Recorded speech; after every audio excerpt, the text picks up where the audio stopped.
আবারও বড়দিন উদযাপনের খবর জানাবো। বগুড়া, রাজশাহী ও মেহেরপুর থেকে বড়দিন উদযাপনের খবর জানাবেন আমাদের সহকর্মীরা। বগুড়ার খ্রিস্টান মিশন হাসপাতাল চ্যাপেল থেকে যুক্ত আছেন সহকর্মী মাজিদুর রহমান, রাজশাহীর বাগানপাড়া ক্যাথেড্রাল চার্চে রয়েছেন রাকিবুল হাসান ও মেহেরপুরের বল্লভপুর গির্জা থেকে যুক্ত আছেন সহকর্মী মুজাহিদ আল মুন্না। শুরুতেই বগুড়ায় যেতে চাই মাজিদুর রহমানের কাছে।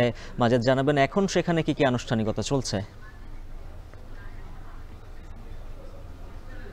হ্যাঁ উজ্জ্বল, আজকে শুভ বড়দিন। এই বড়দিন যীশু খ্রিস্টের জন্মতিথি উপলক্ষে কিন্তু এই দিনটি পালন করা হয়। এখানে যে যীশু খ্রিস্ট তিনি ব্যাথেলহোমে জন্মগ্রহণ করেছিলেন একটি গোশালায়, সে গোশালায় যেদিন থেকে জন্মগ্রহণ করেছেন তারপর থেকে কিন্তু এই জন্মদিন পালন করে আসছে খ্রিস্টমণ্ডলী। আর যীশু খ্রিস্ট কিন্তু সারা বিশ্বে মানুষের ত্রাণকর্তা হিসাবে আবির্ভাব হয়েছিলেন এবং তারপর থেকে কিন্তু তিনি সকল মানুষের পাপ তিনি কাঁধে নিয়েই কিন্তু তিনি তাদের উদ্ধারের চেষ্টা করছেন। এরকম একটি চিন্তা ভাবনা নিয়েই কিন্তু খ্রিস্টান ধর্মাবলম্বী কিন্তু তাদের বড়দিন পালন করে এই 25শে ডিসেম্বর।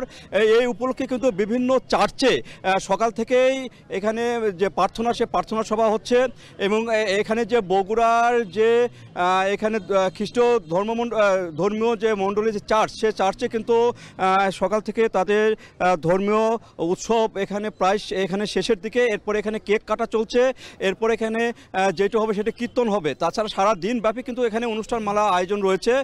শুধু এই চার্চে না, বগুড়ার যে 12টি চার্চ রয়েছে সবগুলো গির্জায় কিন্তু এরকম যে অনুষ্ঠান, সে অনুষ্ঠানমালা তারা করছেন এবং গত 10 দিন আগ থেকে কিন্তু এই চার্চগুলো গির্জাগুলোকে সাজানো হয়েছে। বিভিন্ন হোটেল, তারকাখচিত হোটেলও কিন্তু নানা আয়োজন রেখেছে হোটেলের মালিকগুলো। আর এখানে যেটি বলা হয় যে এই দিনটিকে উপলক্ষ করেই যে খ্রিস্টান ধর্মাবলম্বী তারা কিন্তু চেয়ে থাকে সারা বছর এই 25শে ডিসেম্বর, এবং এই 25শে ডিসেম্বর তারা কিন্তু জাঁকজমক সহকারে উদযাপন করে। পাশাপাশি কিন্তু সারা বিশ্বের যে ধর্মীয় যে খ্রিস্টান অবলম্বী তাদের কিন্তু মুক্তি কামনা করে প্রার্থনা করা হয়। তারা যেটি বলছেন যে এই দিনটি বারবারই তাদের মাঝে যেন আসে, গোটা বিশ্বের মানুষ যেন শান্তিতে বসবাস করে, এমন প্রার্থনাই কিন্তু তারা এই চার্চগুলোতে করেন।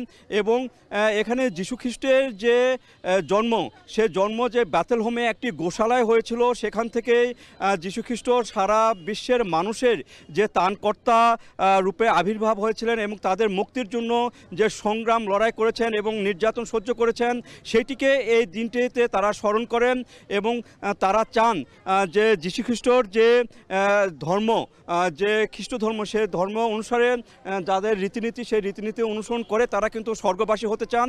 এইভাবে কিন্তু তারা প্রার্থনা করেন। আর এই দিনটি উপলক্ষে কিন্তু আইন শৃঙ্খলা বাহিনীও কিন্তু এখানে বেশ সোচ্চার রয়েছেন। যে কোনো ধরনের নাশকতা কিংবা যে কোনো ধরনের বিশৃঙ্খলা ঠেকাতে তারা কিন্তু সোচ্চার রয়েছেন। তো এই ছিল আমার কাছে বগুড়ার এই যে বড়দিন উদযাপন সর্বশেষ। এখন আমরা চলে যাচ্ছি রাজশাহী, সেখানে রয়েছে আমাদের সহকর্মী রাকিবুল, তিনি জানাবেন রাজশাহীর খবরাখবর।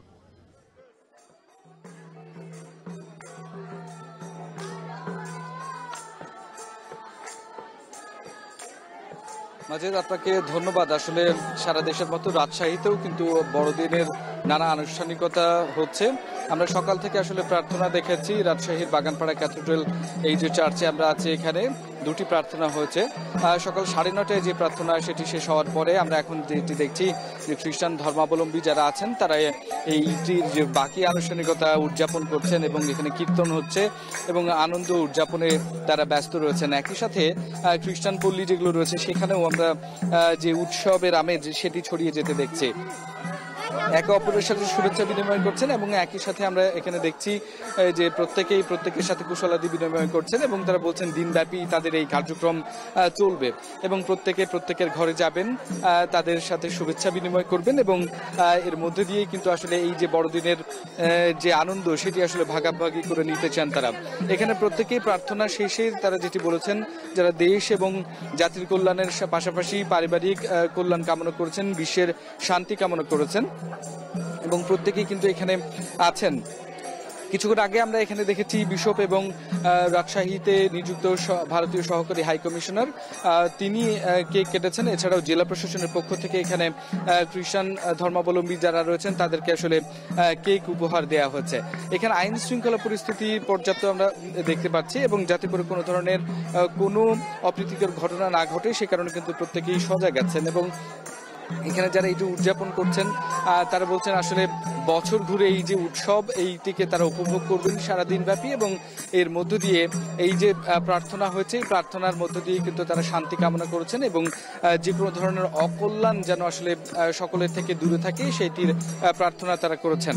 এর মধ্য দিয়ে আসলে এই যে বড়দিন বছর ঘুরে এসেছে সেই বছর ঘুরের এই দিনটিকে উদযাপন করছেন এবং প্রার্থনা শেষ করার পরে এখানে যে কীর্তন বা নাচ গানে আসলে মেতে উঠেছেন খ্রিস্টান ধর্মাবলম্বীরা, এবং একই সাথে কিন্তু বিভিন্ন মহল্লায় রাজশাহীতে যে সমস্ত খ্রিস্টান পল্লীগুলো রয়েছে সেখানে আলাদা আলাদা আয়োজন রাখা হয়েছে এবং সেখানে কিন্তু তারা সেই আয়োজনগুলো উদযাপন করবেন। বিকেলে নানা ধরনের খেলার আয়োজন করা হয়েছে এবং এখানে কিন্তু ছোটখাটো একটি মেলার মতো কিন্তু আসলে বিভিন্ন জায়গায় আয়োজন হয়েছে। তো রাজশাহীতে আমরা দেখছি যে এই বড়দিন উপলক্ষে নানা ধরনের আয়োজন হচ্ছে এবং দিনব্যাপী সেটি হবে। ঠিক একই অবস্থা মেহেরপুরেও আছে। সেখানে কি অবস্থা চলছে এবং বড়দিনের কি আনুষ্ঠানিকতা চলছে সে খবর জানবো সহকর্মী মুন্নার কাছে। মুন্না।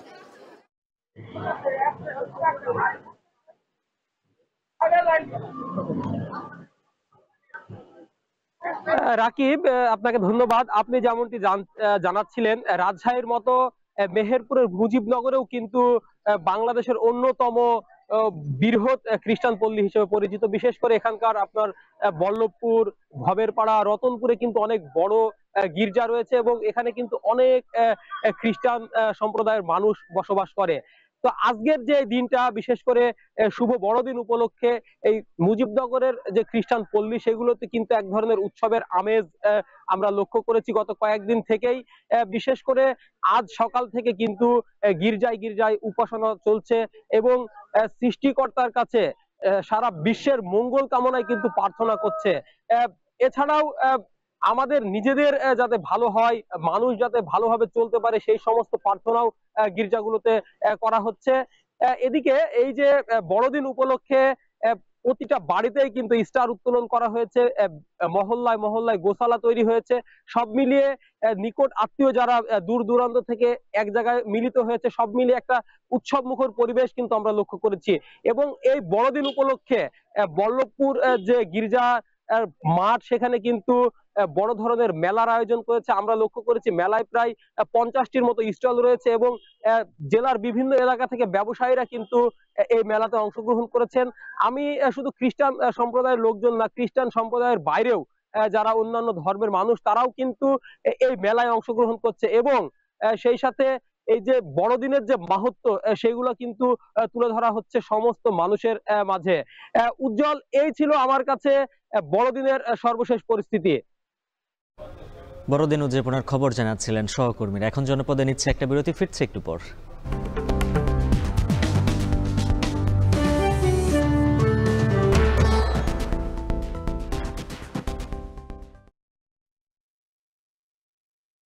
নিয়ে আরো জানাতে ময়মনসিংহ থেকে যুক্ত আছেন সহকর্মী ইমতিয়াজ আহমেদ এবং নেত্রকোনা থেকে যুক্ত রয়েছেন সহকর্মী রিফাত আহমেদ রাসেল।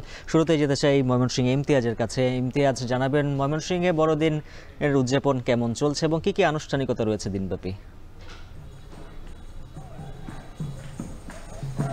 উজ্জ্বল, প্রথমে আপনাকে বড়দিনের শুভেচ্ছা। মূলত ফিলিস্তিনের পশ্চিম তীরে বেথলেহেম শহরের একটি গোয়াল ঘরে যীশুখ্রিস্ট জন্মগ্রহণ করেন। খুব দারিদ্রতার মধ্যে জন্মগ্রহণ করেন একজন যীশুখ্রিস্ট হয়েও। মূলত এই দিনটি বড়দিন হিসেবে সারা পৃথিবীর যারা খ্রিস্ট ধর্মাবলম্বী রয়েছেন তারা খুবই আনন্দ, যথাযোগ্য ধর্মীয় ভাবগাম্ভীর্যের মধ্য দিয়ে কিন্তু পালন করছেন এবং সারা দেশের মতো ময়মনসিংহ কিন্তু এই অনুষ্ঠানটি আচার বিভিন্ন আনুষ্ঠানিকতার মাধ্যমে এটি কিন্তু পালিত হচ্ছে। মূলত 25 ডিসেম্বর বড়দিন সারা বিশ্বের খ্রিস্টান সম্প্রদায়ের মানুষের মতো বাংলাদেশের খ্রিস্ট ধর্মের মানুষেরা ধর্মীয় আচার, প্রার্থনা ও আনন্দের উৎসবের মাধ্যমে দিনটি কিন্তু উদযাপন করছে। খ্রিস্ট ধর্মের প্রবর্তক যীশুখ্রিস্ট এই দিনে ফিলিস্তিনের পশ্চিম তীরের বেথলেহেম শহরে এক গোয়াল ঘরে কিন্তু তিনি জন্মগ্রহণ করেন। খ্রিস্ট ধর্মাবলম্বীদের বিশ্বাস সৃষ্টিকর্তার মহিমা প্রচার এবং মানবজাতিকে সত্য ও ন্যায়ের পথে পরিচালনা করার জন্য যীশুখ্রিস্ট জন্ম নিয়েছিলেন। আজকে আমরা দেখতে পেরেছি যে সকাল 9টায় ময়মনসিংহ নগরীর খ্রিস্টপুর এলাকার ময়মনসিংহ ক্যাথলিক ধর্মপ্রদেশ সাধু প্যাট্রিকের ক্যাথেড্রাল গির্জায় জড়ো হতে থাকেন বিভিন্ন বয়সের খ্রিস্টান ধর্মাবলম্বী মানুষরা এবং সকাল 9টায় প্রার্থনা শুরু হয়ে চলে 10টা পর্যন্ত এবং সেই প্রার্থনা পরিচালনা করেন বিশপ পনেন পৌল কুবি সিএসসি, তিনি ধর্মপাল ময়মনসিংহ ধর্মপ্রদেশ। এবং আমরা দেখতে পাচ্ছি যে এই প্রার্থনার পরেই কিন্তু এক ঝাঁক তরুণ তরুণী যারা রয়েছেন তারা কীর্তন করছেন মূলত যীশু খ্রিস্টকে উৎসর্গ করে। মূলত এখানে যারা এসেছিলেন তারা যেটা বলেছেন যে যীশু খ্রিস্টের যে বাণী রয়েছে, শান্তির বাণী, সেই বাণী তারা প্রচার করতে চান এবং পাশাপাশি সকল ধর্ম বর্ণের মানুষ যেন মিলেমিশে শান্তিতে থাকে এবং সারা পৃথিবী থেকে জরা খরা যুদ্ধ থেকে শুরু করে সকল যেন জরা খরা দূর হয়ে যায় এবং একটা সম্প্রীতির একটা বাংলাদেশ যেন গড়ে ওঠে এবং সবাই মিলেমিশে যেন সকল ধর্ম বর্ণের মানুষ থাকতে পারেন। এবং আমরা দেখতে পেরেছি ময়মনসিংহ জেলার বিভিন্ন উপজেলায় যে গির্জাগুলো রয়েছে সেই গির্জাগুলোতে বাড়তি নিরাপত্তা প্রদানের জন্য পুলিশ, সেনাবাহিনীর কিন্তু টহল কিন্তু অব্যাহত রয়েছে এবং সারাদিন ব্যাপী কিন্তু বিভিন্ন আয়োজনে দিনটিকে সাজানো হয়েছে। এবং যেটা আমরা জানতে পেরেছি মূলত আজকে গতবারের থেকে একটু কলেবরটা কমানো হয়েছে। তো এই কীর্তনের পরে মোটামুটি ময়মনসিংহের বিভিন্ন যে বড়দিনের আয়োজন সেটি শেষ হবে। তবে বাড়িতে তাদের যে পিঠাপুলি থেকে শুরু করে যে আনন্দ উৎসব সেগুলো কিন্তু তাদের চলতে থাকবে। সব মিলিয়ে এই ছিল ময়মনসিংহ থেকে বড়দিনের সর্বশেষ খবর আমার কাছে। উজ্জ্বল।